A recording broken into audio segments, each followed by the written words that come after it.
사도신경으로 우리의 신앙을 고백하겠습니다.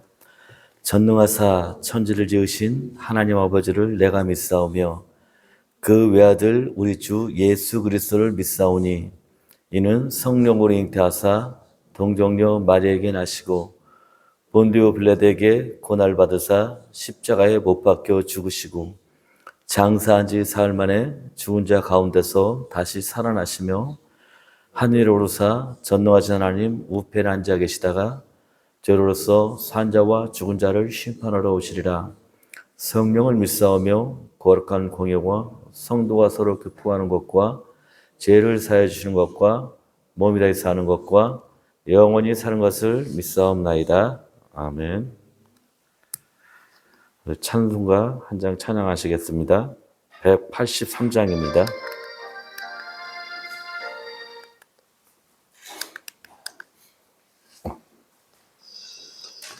찬송가 183장입니다.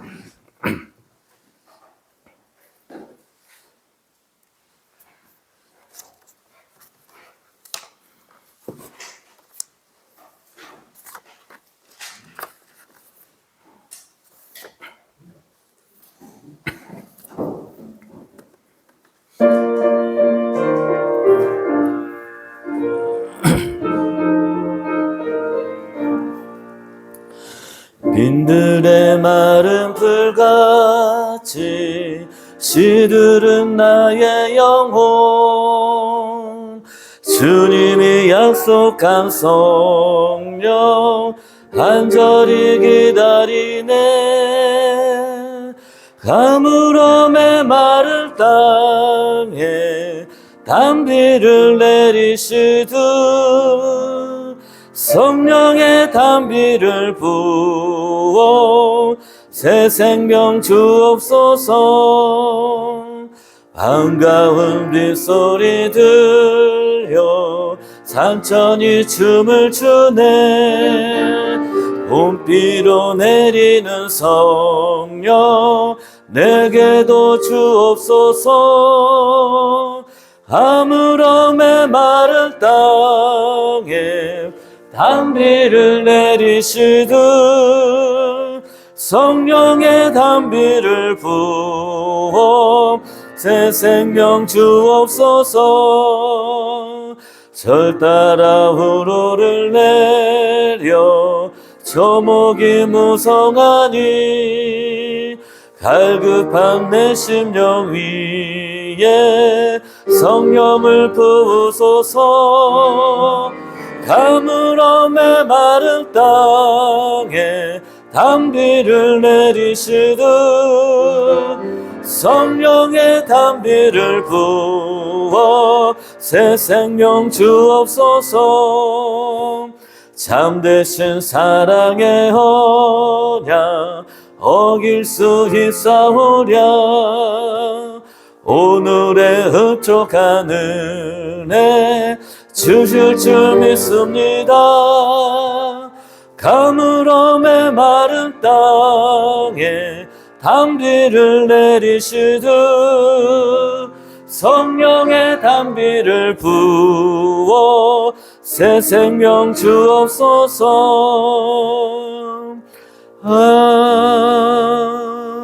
아멘. 우리의 삶의 주관대 되시는 거룩하신 하나님, 하나님의 은혜가 그립고 하나님의 사랑이 너무나 그리워 이 시간 하나님 앞에 나왔습니다. 이 새벽에 하나님을 예배하며 찬양하오니 저희들이 드리는 예배를 기뻐 받아 주시옵소서.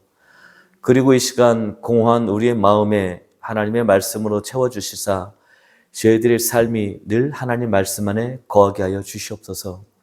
그리하여 저희들이 말씀 속에서 하나님의 은혜를 맛보게 하시고 말씀 속에서 하나님의 사랑을 느끼며 살게 하여 주시옵소서. 하나님, 저희들의 한 주간의 삶을 돌아보면 늘 실투투성이의 삶을 살았습니다. 때로는 우리의 잘못된 욕망과 이기심으로 인하여 죄에 허덕이며 살았고 때로는 우리의 잘못된 성격과 행동이 다른 사람의 마음을 아프게 하며 살았습니다. 이와 같은 우리의 죄들을 고백하오니 주님 용서하여 주시옵소서. 주님, 저희 성석교회가 이 땅에 세워진 거룩한 공동체로서 하나님의 뜻을 잘 행하여 나가게 하시고 생동력 있게 움직이는 교회가 되게 하여 주시옵소서. 그리고 주님, 매 기도 시간마다 기도드립니다. 성석교회 몸이 아픈 자들의 삶을 돌봐 주시옵소서. 그들을 기억하여 주시사 병든 몸을 속히 고쳐 주시옵소서. 또한 저희 공동체 구성원 중에 마음이 아픈 자들이 있다면 주님께서 그들의 마음을 친히 위로하여 주시사 주님 주시는 참된 평안을 얻게 하여 주시옵소서. 이 모든 것을 예수님 이름으로 기도합나이다. 아멘. 하나님의 말씀, 우리 잠언서 보시겠습니다. 하나님의 말씀 잠언서 30장 7절에서 9절 말씀입니다. 잠언서 30장 7절에서 9절 말씀입니다. 제가 가지고 있는 성경으로 구약성경 944쪽입니다. 944쪽입니다.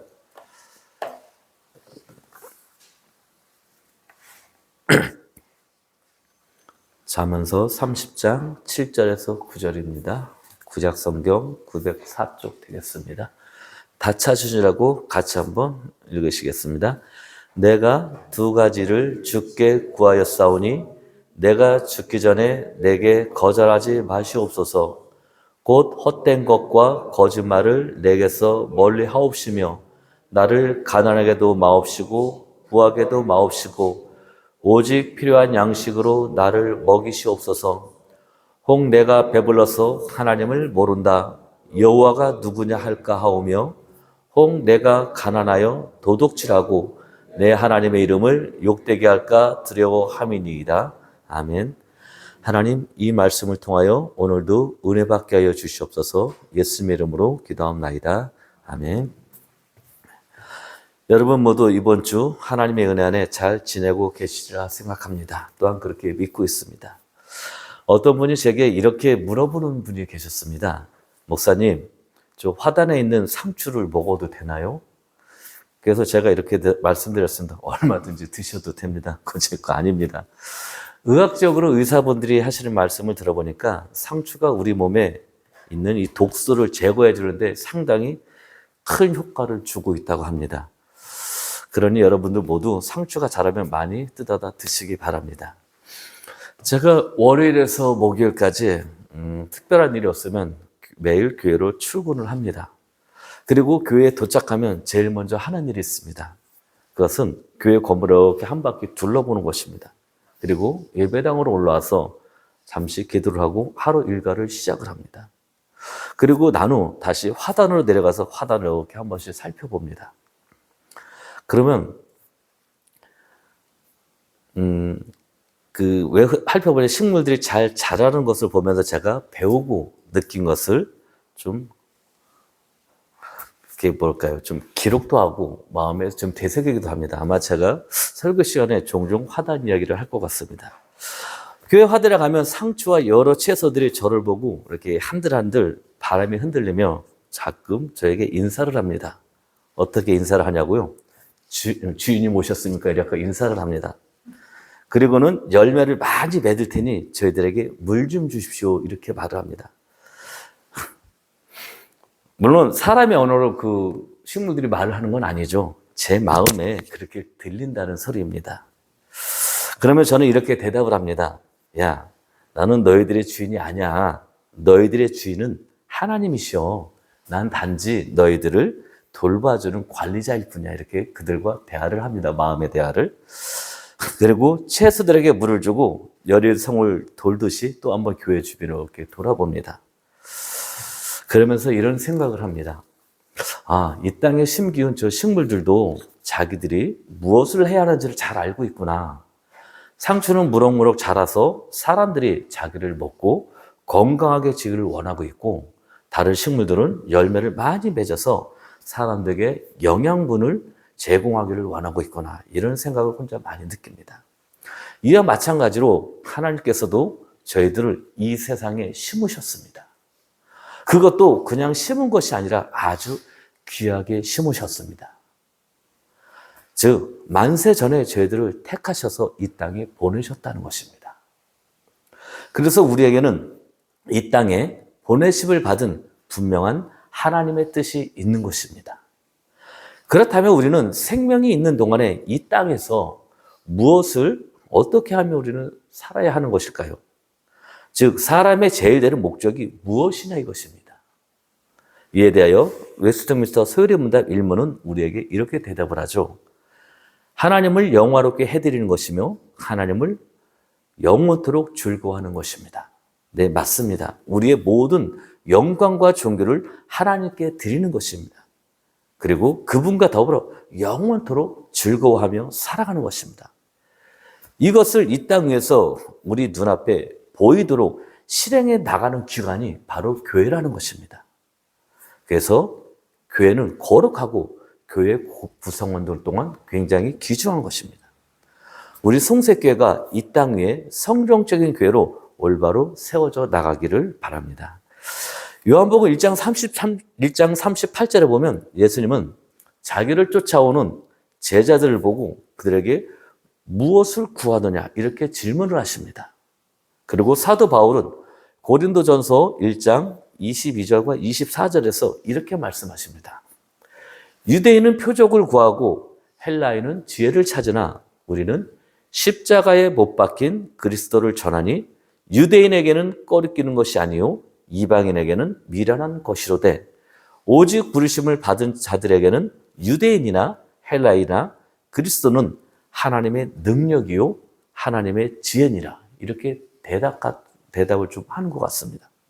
이 말씀처럼 우리가 구하는 것은 십자가에 못 박히신 그리스도입니다. 그 그리스도는 하나님의 능력이요 하나님의 지혜라는 사실입니다. 조금 전 우리가 읽은 잠언 30장 7절에서 9절에 등장해서 말씀하고 있는 사람은 아굴이라는 사람입니다. 이 사람은 잠언 30장 1절에 잘 나타나 있습니다. 잠언 30장 1절 말씀을 제가 읽어드리겠습니다. 이 말씀은 아게의 아들 아굴의 잠언이니 그가 이디엘 곧 이디엘과 우갈에게 이른 것이니라. 아게의 아들 현자 아굴은 두 가지 일을 하나님께 지금 구하고 있습니다. 그러나 두 가지는 동일한 목적을 가지고 있습니다. 그 목적은 무엇이냐면 어떻게 하면 하나님을 더욱 올바르게 잘 섬길 수 있는가 하는 것입니다. 아굴은 자신이 죽기까지 주시옵소서 하고 무엇인가를 간절하게 간구하고 있습니다. 즉 간구의 내용은 한두 번 받고 끝나는 것이 아니라 지속적으로 유지하여야 할 것을 간절히 구하고 있다는 사실입니다. 그래서 나의 생명이 다하는 날까지 내게서 은혜를 취해가지 마소서 이렇게 간구하는 것입니다. 그렇다면 그가 간구하는 것은 무엇입니까? 그 내용이 8절에 잘 나타나 있습니다. 8절의 말씀을 보시겠습니다. 곧 헛된 것과 거짓말을 내게서 멀리 하옵시며 나를 가난하게도 마옵시고 부하게도 마옵시고 오직 필요한 양식으로 나를 먹이시옵소서. 여기서 말하고 있는 헛된 것과 거짓말은 내적인 공허함, 무가치성, 거짓말의 표현입니다. 또 가난하게도 말고 부하게도 말라는 극단적인 표현은 하나님의 뜻이 아니기 때문입니다. 그래서 그것을 구하지 않는 것입니다. 그러면서 오직 필요한 양식으로 먹여달라고 간구합니다. 즉 현재의 삶으로 만족하게 해달라고 간구하고 있는 것입니다. 그래서 우리는 진실하게 되기를 위해서 기도해야 합니다. 아굴 현자는 자신의 마음이 깨끗하고 정결하기를 간절히 원하고 있는 것입니다. 그는 회개하는 것보다 하나님을 바라보고 하나님의 은혜로 죄짓지 않고 하나님이 기뻐하는 삶을 싶어하고 하는 그런 심정을 지금 고백하고 있는 것입니다. 다시 말씀드리자면 지금 아굴 현자는 적극적으로 죄의 생활을 멀리한 깨끗하고 정결한 마음을 사모하는 그런 기도를 드리고 있다는 것입니다. 그래서 팔복 중에는 마음이 청결한 자는 하나님을 볼 것이요 이렇게 말씀하고 있습니다. 에덴 동산에서 아담과 하와는 죄를 짓고 나무 밑에 숨었습니다. 왜냐하면 그들은 죄를 짓고 하나님을 볼 수가 없었기 때문입니다. 거룩함은 하나님의 성품입니다. 그렇기 때문에 우리는 먼저 깨끗한 마음을 구하는 그러한 기도를 드리는 것입니다. 그래야만 하나님의 성품에 우리도 참여하게 된다는 것입니다. 하나님께서는 그렇게 말씀하십니다. 내가 거룩하니 너희도 거룩하라. 즉 구별되라는 사실입니다. 세상에서 살지만은 세상 속에서도 나의 백성으로 너희가 구별된 삶을 살라 이것입니다. 그리고 우리는 진정한 가치를 추구해 나가야 합니다. 허탄은 내적인 어떠한 공허함, 무가치성을 나타냅니다. 이에 대하여 이사야 41장 29절은 허탄에 대하여 헛되고 허무한 우상으로 표현하고 있습니다. 지금 허탄에 대해서 이사야서 41장 29절은 헛되고 허무한 우상으로 비교해서 표현하고 있다는 사실입니다. 또한 디모데전서 4장 7절은 허탄을 신화로 표현하고 있습니다. 제가 디모데전서 4장 7절의 말씀을 읽어드리겠습니다. 망령되고 허탄한 신화를 버리고 경건에 이르도록 내 자신을 연단하라. 이와 같이 아무런 가치 없는 생각이나 행동을 할 때 그것이 바로 허탄한 것이 된다는 것입니다. 우리가 드리는 올바른 기도는 나의 필요에 따라 요구하는 것보다 하나님의 뜻을 잘 분별하여 그것을 성취하기 위한 기도여야 한다는 것입니다. 그래서 마태복음 6장 33절의 말씀은 우리에게 이렇게 증거해주고 있는 것입니다. 마태복음 6장 33절의 말씀을 제가 읽어드리겠습니다. 그런즉 너희는 먼저 그의 나라와 그의 의를 구하라. 그리하면 이 모든 것을 너희에게 더하시리라. 아멘. 이 말씀처럼 우리는 하나님의 나라와 의를 구하는 그러한 기도를 드려야 하는 것입니다. 또한 우리는 물질에 대한 올바른 기도를 드려야 합니다. 아굴은 가난하게도 마옵시고 이렇게 기도를 드립니다. 옛말에 가난은 나라민도 구제하지 못한다는 말이 있습니다. 그렇죠? 어떤 글에는 나라도 구제하지 못한 날도 있고 어떤 곳에는 나라민도 구제하지 못한다고 그렇게 나와 있는데 가난은 아주 혹독한 시련을 동반하기 때문에 많은 사람들은 어떠한 방법을 써서라도 가난을 피하려고 합니다. 지금 세대의 가난에 대해서 잘 모르지만 우리 어르신분들의 세대는 정말로 그 가난에 대해서 뼈저리게 느끼셨을 겁니다. 보릿고개라고 하죠. 먹을 것이 없어서 참고 나무 껍질도 벗겨다 이렇게 먹고 송어가루 같은 거 채서 먹고 칡뿌리 캐다 먹고 저도 그런 걸 많이 본 것 같습니다. 어렸을 때. 어쨌든 가난은 그렇게 사람들을 혹독하게 만들어 버립니다. 그리고 어떤 이는 가난이 죄라고도 말하는 분들이 있습니다. 그러나 가난은 죄가 아닙니다. 그렇죠? 다만 죄를 잉태한 요소들을 가지고 있을 뿐입니다. 실제로 우리가 지나치게 가난하면 그 시련과 고통으로 말미암아 하나님께 범죄하게 된다고 하는 사실입니다. 구약 성경에 나타난 수많은 제사장들이 수많은 사람들이 하나님께 드리는 11조와 번제를 드리지 않기 때문에 그들의 생활이 막막해지니까 자신들의 어떠한 그런 직분을 망각하고 세상에 나가서 먹고 사는 것에 급급해 버렸습니다. 그러므로 말미암아 이 제사장들이 하나님의 말씀을 연구하고 그것을 선포해야 되는데 그 길에서 벗어났다고 하는 것입니다. 세상 사람인지 제사장인지 하나님의 구별된 사람인지 분간이 가지 않을 정도로 타락해 버렸기 때문에 이스라엘 나라는 결국은 망하게 되고 맙니다. 물론 하나님을 섬기면서도 그들은 우상을 겸하여 섬겼기 때문이지만 제사장들이 선지자들이 하나님의 말씀을 바로 전함에도 불구하고 그렇지 못한 것은 큰 요인이 된 것은 사실입니다.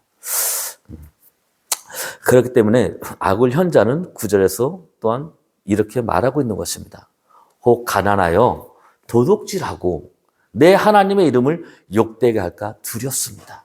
그러니 가난하지 않게 해달라고 기도드리고 있는 것입니다. 그러나 우리 성도들은 비록 물질적으로 가난하다 할지라도 하나님을 찬양하며 하나님께 영광 돌리는 삶을 살아갈 때 가난을 초월한 부유한 자가 되는 것입니다. 그러면서 아굴은 부하게도 말라고 기도합니다. 아까는 가난하게 말라고 기도하고 이번은 부하게도 말라고 기도합니다. 여러분, 가난이 죄가 아니라면 부도 죄가 아닙니다. 그렇죠? 그러나 부도 가난과 마찬가지로 죄를 잉태한 요소들을 다부지 가지고 있다는 사실입니다. 아니 어쩌면 이 부는 가난보다도 더 많은 위험을 내포하고 있을지도 모릅니다. 그래서 예수님께서는 마태복음 19장 24절에서 부자가 하나님 나라에 들어가는 것이 낙타가 바늘기로 들어가는 것보다 더 어렵다고 말하는 거죠. 막 낙타가 바늘기로 들어가기 더 쉽다고. 예. 부자가 하나님 나라에 들어가는 것보다 낙타가 바늘기로 들어가는 것이 더 쉽다고 우리 예수님께서는 그렇게 비유로 말씀하셨습니다. 그만큼 부로 인한 범죄의 경향에 대하여 엄중히 경고하고 있는 사실입니다. 부에 대한 성경적 권고는 인간을 교만하게 만들고, 부라는 것이 그렇다는 것입니다. 인간을 교만하게 만들고 재물을 의지하게 만들고 또한 하나님을 잊게 만들며 큰 시험을 받아 실족하게 한다는 것입니다. 그래서 부에 대해서 성경은 우리의 그런 어떤 경고의 말씀을 전해주고 있는 것입니다. 그러나 우리 성도는 재물을 올바르게 관리하여 하나님의 선하신 뜻대로 가난한 자를 위한 구제와 복음 전파를 위해 사용함으로써 부정적인 요소들을 버리고 하나님께 영광을 돌려야 하는 곳에 올바로 사용하여야 할 것입니다. 그리고 아굴 현자는 8절의 마지막 부분에서 이렇게 말씀합니다. 오직 필요한 양식으로 나를 먹이소서. 가난과 부의 기준은 물질에 많고 적음에 있는 것이 아니라 내 마음이 자족하느냐 그렇지 않느냐에 달려있다는 것입니다. 아무리 많이 가진 자도 더 그것을 축적하기 위해서 더 없는 자들 것을 빼앗아 버리고 있는 것이 사실입니다. 그래서 바울은 디모데전서 6장 8절에서 이렇게 말씀합니다. 우리가 먹을 것과 입을 것이 있은즉 족한 줄로 알 것이니라. 이 말씀은 바울 사도가 성도들의 자족하는 생활의 중요성에 대하여 강조한 것입니다. 우리가 현재 있는 그곳이 만족하고 하나님을 더욱더 바라보고 의지하며 살아가려고 하는 것입니다. 사랑하는 성석교회 성도 여러분, 이제 말씀을 마치려고 합니다. 그렇다면 우리는 과연 무엇을 구해야 하는 것입니까? 이에 대한 답은 우리가 조금 전에 살펴보았던 마태복음 6장 33절에 잘 나타나 있습니다. 그것은 바로 먼저 그의 나라와 그의 의를 구하는 것입니다. 그리하면 하나님께서 이 모든 것들을 우리에게 더하실 것입니다. 이 말씀은 예수님께서 하신 산상수훈 전체의 요점입니다. 즉 성도는 최고의 가치를 하나님 나라에 두고 하나님만을 의지하고 하나님 한 분만으로 만족하면서 그것을 우리의 삶 속에서 실천해 나가는 것입니다. 그리고 그 외의 것은 오로지 하나님께 맡겨 드리는 것입니다. 우리의 걱정이 아무리 많다 해도 그 어떠한 일도 우리가 해결할 수 없습니다. 그렇죠? 오직 하나님께 맡기는 것입니다. 하나님의 나라와 의를 구하면서 그리하면 하나님께서는 이 모든 것을 우리에게 더하실 것입니다. 성경은 그렇게 우리에게 증거해 주고 있습니다. 이 말씀은 상대적으로 우리에게 무조건 많이 준다는 그런 뜻이 아니라 이 표현은 하나님께서 우리에게 영혼의 만족과 평안을 주시며 인생에 필요한 것을 충분히 채워주시겠다고 하는 약속인 것입니다.